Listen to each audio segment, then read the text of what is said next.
Isa Calzado, matatagang suporta sa ABS-CBN kahit walang kontrata.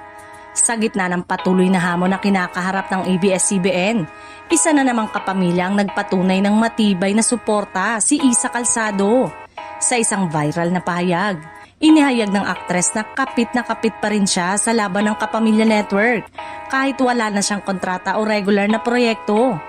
Ang kanyang mensahe umantig sa marami dahil ipinakita nito na hindi lamang trabaho ang dahilan ng kanyang pananatili, kundi tunay na malasakit sa organisasyong naging tahanan niya ng matagal. Ayon kay Isa, kahit wala siyang show o anumang inaasahang proyekto, handa pa rin siyang magpakita lalo na sa mga panahong mahalaga ang presensya.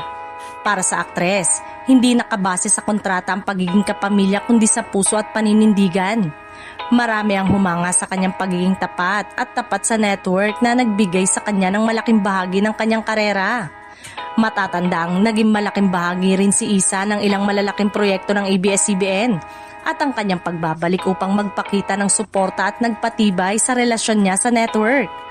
Sa kabila ng pandemya, pagsasara ng free TV operations at mga limitasyon sa mga proyekto, nananatiling siyang isa sa mga personalidad na hindi bumibitaw sa Kapamilya Network. Maraming netizen ang nagpaabot ng papuri sa aktres. Sinasabing ang kanyang paninindigan ay patunay na mas malalim ang ugnayan niya sa ABS-CBN.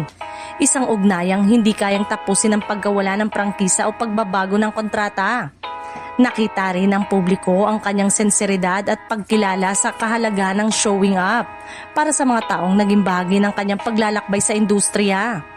Ang mensahe ni Isa Calzado ay nagsisilbing paalala na may mga artista pa ring inuuna ang loyalty kaysa oportunidad. Sa panahon kung saan maraming bagay ang nagbabago, ang kanyang matatag na paninindigan para sa ABS-CBN ay nagbibigay inspirasyon.